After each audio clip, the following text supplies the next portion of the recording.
Eu vou convidar os irmãos a abrirem suas Bíblias no Evangelho de Marcos, no capítulo 4.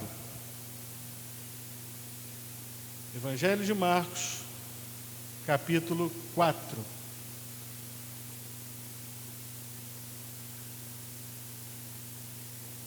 Andréia, você tem um texto preferido da Bíblia? Um capítulo, um versículo. Tudo posso naquele que me fortalece. Irmã Irene, tem algum? Jeremias 33:3, o telefone do céu, disse ela. Obrigado, meu irmão. Cada um de nós tem o seu texto preferido da Bíblia. E se eu for citar o meu versículo que mais me marca, vocês já sabem, Salmo 37:5. Mas o Senhor, Ele tem uma maneira toda especial de falar com a gente em determinados textos.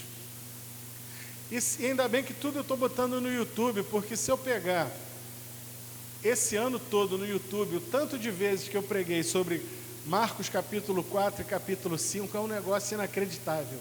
Tem vários.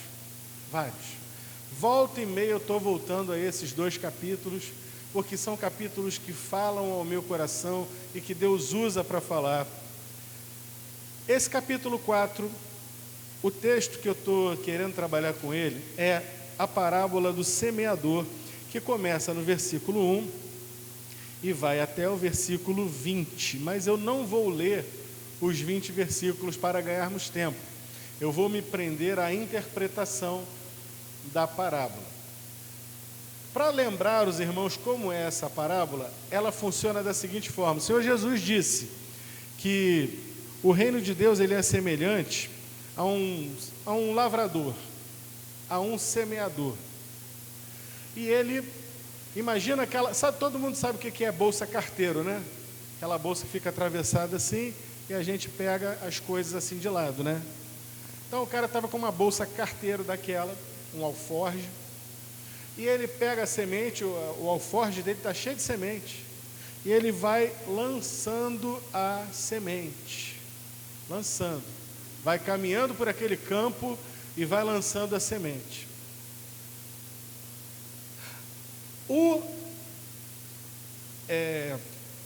O semeador, ele não está fazendo caso de onde vai cair a semente, o negócio dele é semear. Da mesma forma, nós não precisamos parar para pensar, devo falar com o cracudo, devo falar com o morador de rua, devo falar com esse meu chefe, com esse meu colega de trabalho endemoniado, devo falar com aquela pessoa ou com o delegado de polícia, não importa. A semente, ela é para ser lançada. Já temos uma primeira lição aqui, o semeador está lançando a semente. O Senhor Jesus vai dizer também que a semente não é o problema, porque a semente é boa. A semente é ok, ela é ótima. Então o problema não está no semeador, porque ele livremente está semeando. Os irmãos estão acompanhando? E a semente que ele está lançando é uma semente boa, apta à frutificação. Grande questão, o grande centro dessa parábola, que alguns dizem que deveria se chamar parábola dos 4 tipos de solo, está exatamente onde a semente vai cair e o que vai acontecer. Então ele diz, a primeira parte da semente caiu no chão batido, no caminho, aquele caminho que a gente, né, quem já caminhou em trilha sabe, é aquele chão batido, ali não dá nada, pelo menos nada de útil, né? Caiu ali. E como caiu naquele solo duro, logo vieram as aves que estavam voando por ali, viram o alimento fácil e comeram a semente. Parte da semente serviu de alimento para as aves. Outra parte já foi um pouquinho além, caiu num terreno pedregoso. E até começou a ensaiar qualquer coisa, mas por não ter profundidade, morreu. Porque dependia de perfurar a terra e poder alcançar a água. Morreu. A terceira parte caiu no lugar onde não tinha pedras, mas tinha um espinheiro. Então ela caiu na terra, começou a crescer, mas a planta ficou abafada pelos espinhos, pelo espinheiro. E o resultado? Não frutificou. Veja bem, a planta até se enraizou. A planta começou a ter um crescimento, mas ela não deu frutos. Por fim, uma parcela também caiu em boa terra. E a parcela que caiu em boa terra, essa frutificou. Ela nasceu, ela cresceu vigorosamente, e algumas deram 30 por 1, outras 60 por 1, outras 100 por 1. Mas todas frutificaram, umas menos, outras mais ou menos, outras mais. Essa é a parábola. E depois ele vai dar a explicação da parábola, e é a partir daqui que nós vamos começar a ler no versículo 13. Então Jesus disse: se vocês não entendem o significado desta parábola, como entenderão as demais? O lavrador lança as sementes ao anunciar a mensagem, ou seja, a mensagem é a semente. As sementes que caíram à beira do caminho, aquela que as aves comeram, representam os que ouvem a mensagem, mas Satanás logo vem e a toma deles. As que caíram no solo rochoso representam aqueles que ouvem a mensagem e sem demora a recebem com alegria. Contudo, uma vez que não têm raízes profundas, não duram muito. Assim que enfrentam problemas ou são perseguidos por causa da mensagem, cedo desanimam. As que caíram entre os espinhos representam outros que ouvem a mensagem, mas logo ela é sufocada pelas preocupações desta vida, pela sedução da riqueza e pelo desejo por outras coisas, não produzindo fruto. E as que caíram em solo fértil ou boa terra representam os que ouvem e aceitam a mensagem e produzem uma colheita 30, 60 ou até 100 vezes maior que a quantidade semeada. Pai eterno, fala conosco, nos alimenta nessa manhã. Precisamos de Ti para podermos compreender a Tua palavra e aplicá-la ao nosso coração. Cuida de nós, em nome do Senhor Jesus, por quem eu oro. Amém.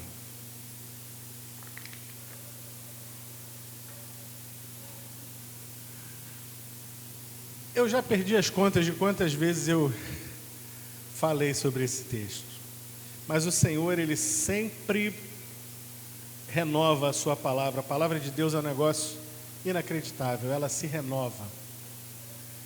E nessa manhã eu quero pensar com os irmãos sobre como essa palavra se aplica às nossas vidas, nos mostrando, nos revelando, na verdade, coisas para as quais nós devemos atentar, coisas contra as quais nós temos de lutar. Sim, porque todos os dias nós temos de defender a nossa alma contra Satanás. Todos os dias nós temos que buscar aprofundamento na palavra. Todos os dias nós temos que lutar contra inimigos internos e internos que querem nos afastar do pleno cumprimento da vontade de Deus nas nossas vidas. Portanto, vamos pensar na primeira semente, né? A semente que caiu à beira do caminho, que o Senhor Jesus nos diz o seguinte: olha, aquilo ali são aquelas pessoas que ouvem a mensagem, mas não deixam penetrar. E Satanás vem e faz a parte dele, ele arranca dali. Portanto, isso nos revela algumas coisas contra as quais temos que lutar. Que coisas são essas? Coisas que facilitam o trabalho do inimigo. Você já pensou que há coisas na minha vida e na sua vida que podem facilitar o trabalho do inimigo das nossas almas? A primeira é a mais óbvia. A terra do caminho é dura. Portanto, nós temos que lutar diariamente contra a dureza de coração. O nosso coração tem que todos os dias ser regado e amolecido pela palavra de Deus, porque se deixados à própria sorte, nós voltaremos a ser como antes. Se pudéssemos, se deixássemos a Bíblia, se deixássemos a fé, o nosso coração se fecharia. Temos hoje aí, infelizmente, muitos que a gente vê que andaram no caminho do Senhor e que hoje o coração parece que está mais duro do que o coração do incrédulo. E muitos ainda usam títulos aí de pastores e estão fazendo coisas completamente contrárias à palavra de Deus, inclusive estão querendo, entre muitas aspas, atualizar. Precisamos atualizar a palavra de Deus. O coração está tão duro que agora ele está querendo quebrar a semente. Não, a semente é que está complicada demais, eu vou quebrar essa semente. Percebem? A palavra é a semente, ela tem que ser recebida, e não escondida, e não afastada, e não jogada fora, e não dada ao inimigo. Dureza de coração é a primeira coisa. Outra coisa que precisa ser mudada e observada todos os dias na nossa vida, que facilita o trabalho do inimigo. A dureza de coração é o grau mais duro, é o grau mais complicado. Mas antes de chegar na dureza de coração, nós podemos passar pela frieza espiritual. Igual aquela lenda, né, que contam aqui quando o Brasil foi descoberto, que me contaram e te contaram lá na escola. Não, porque as caravelas portuguesas estavam a caminho das Índias e de repente deu uma grande calmaria. E aí, pela calmaria, não ventou, no alto mar não ventou não sei quantos dias. Tá bom que eu acredito nisso. Enfim, e de repente as caravelas vieram parar no Brasil. Essa história não cola, mas essa história funciona exatamente na questão da frieza de coração, na frieza espiritual. Porque se você está se sentindo sem forças para avançar,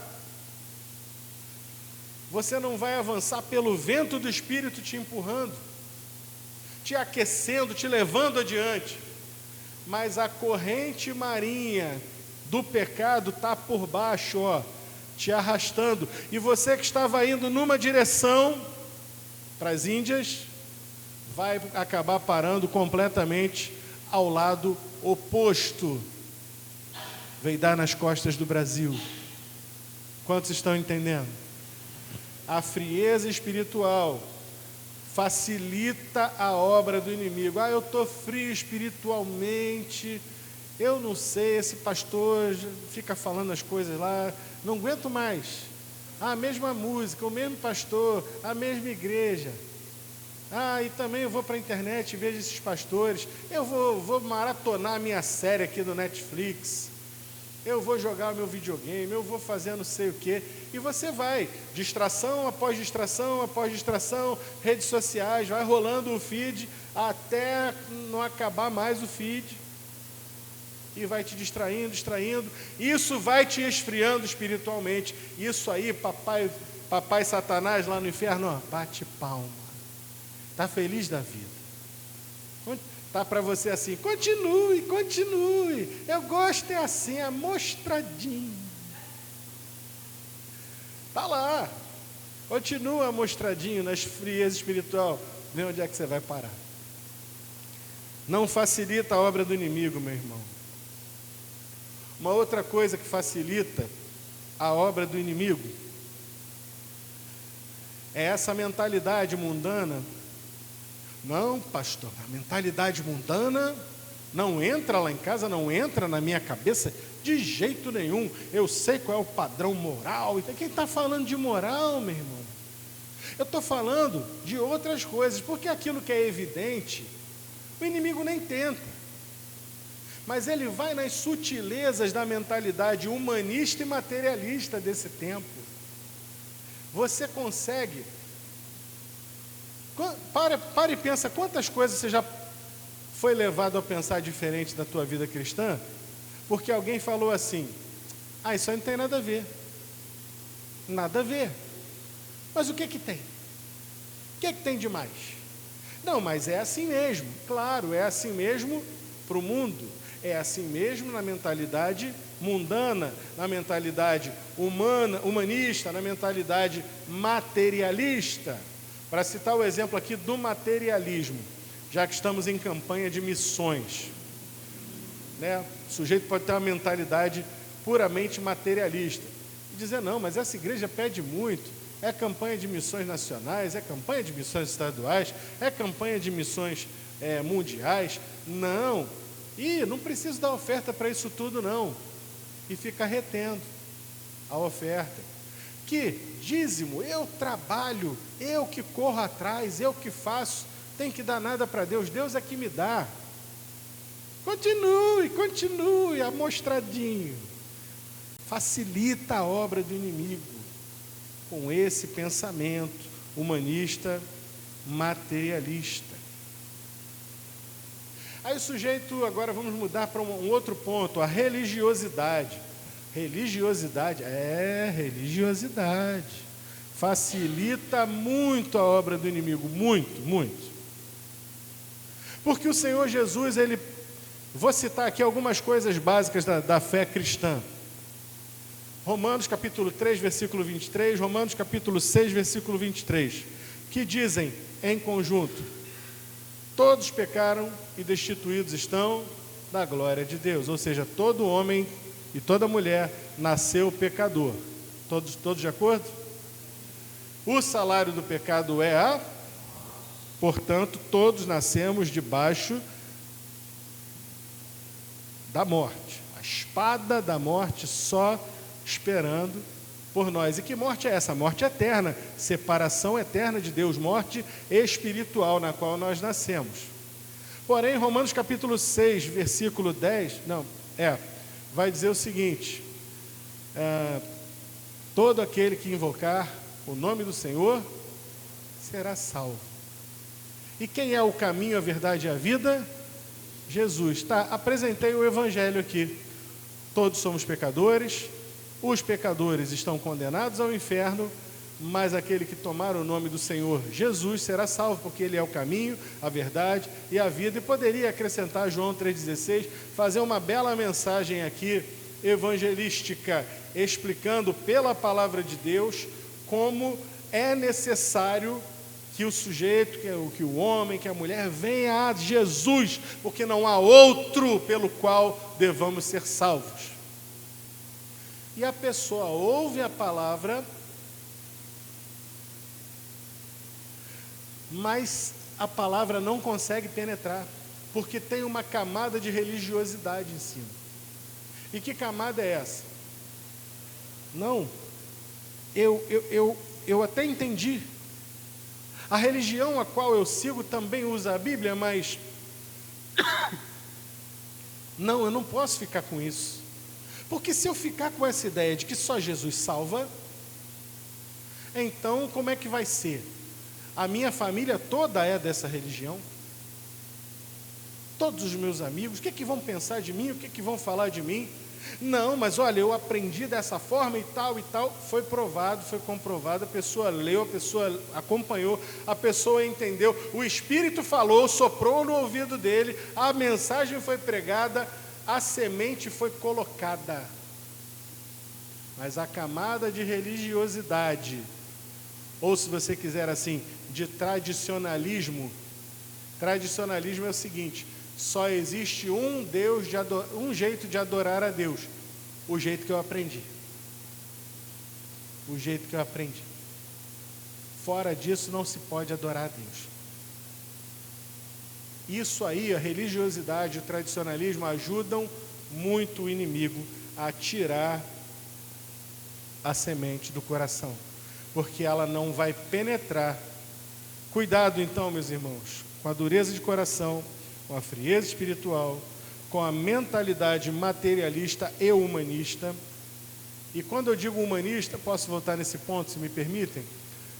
Também são essas ideias, filosofias, ideologias e tudo isso que a gente vê aí no mundo que é contrário à palavra de Deus. Tudo isso dificulta a entrada da palavra no coração. Temos de lutar contra essas coisas que facilitam o trabalho do inimigo. Então esse foi o primeiro ponto, que diz respeito ao solo duro, ao solo do caminho. Segundo ponto, vou falar com relação agora àquela semente que caiu numa terra que tinha pedras mais abaixo. Então ela não conseguiu se entranhar, não conseguiu criar raízes naquela terra, naquele terreno pedregoso. Para criar e fortalecer raízes, é preciso lutar contra a preguiça espiritual e intelectual. Preguiça todo mundo tem, todo mundo tem. Eu tenho, você tem, se você não tiver, você é mentiroso. E mentira é pecado. Isto posto, é preciso lutarmos contra ela, principalmente a preguiça espiritual, a intelectual e a espiritual. Porque as raízes, para crescerem, elas precisam se aprofundar. E no aprofundar, meus irmãos, vamos falar a verdade, crescer dói, sim ou não?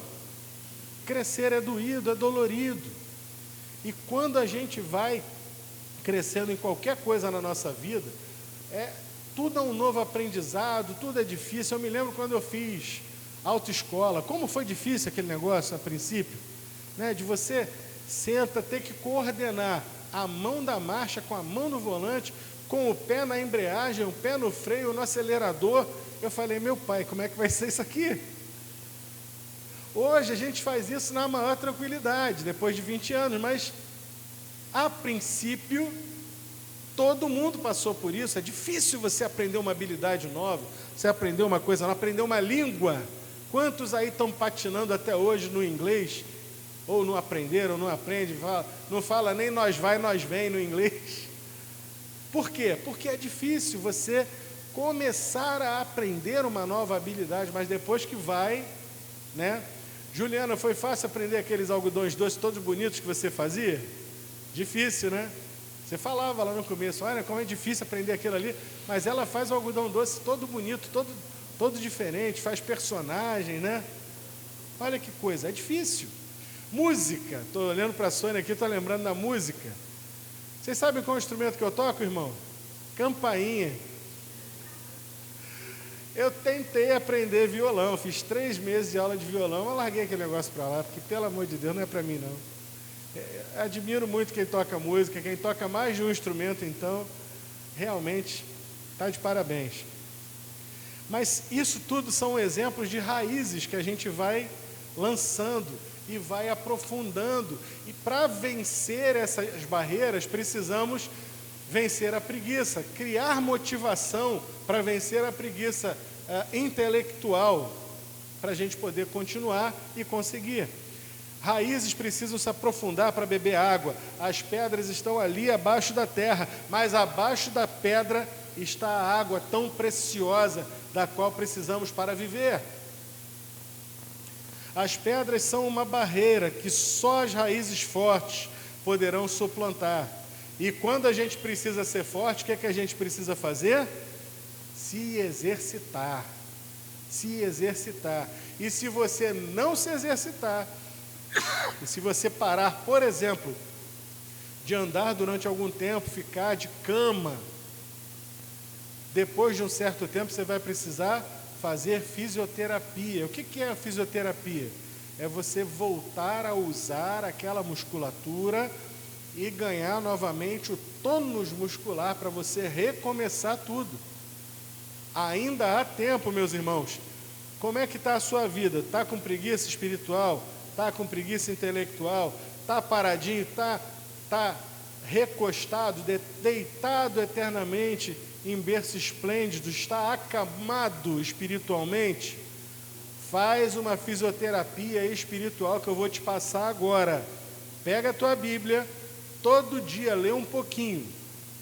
Fisioterapeuta, está lá o Elton que não me deixa mentir, pelo menos sozinho. Fisioterapeuta não vai pegar a pessoa acamada e vai dizer, vamos embora, levanta, vamos correr aqui 16 quilômetros. Não.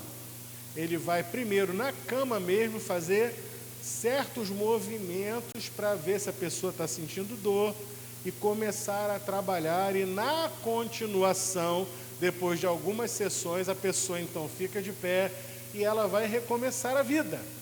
É isso, Elton? Viu? Esse me ama, esse é o que me ama. Confere.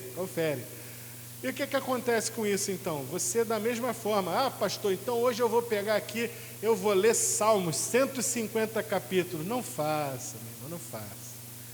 Pega o Salmo 1, que é pequenininho, e lê. Ou lê um versículo. Lê lá, Senhor é meu pastor e nada me faltará. Medita nesse versículo, não precisa mais do que isso. Pega lá, bem-aventurado o varão que não anda segundo o conselho dos ímpios, nem se detém no caminho dos pecadores, nem se assenta na roda dos escarnecedores.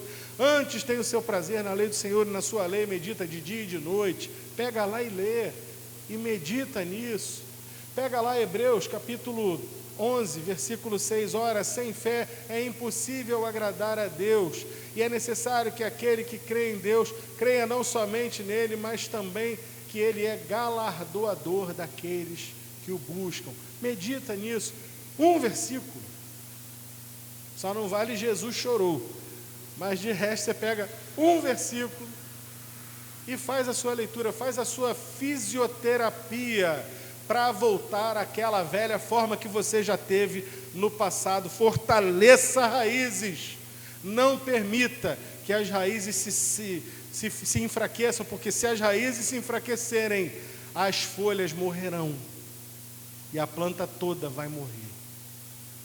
Está aqui a parábola que nos ensina isso.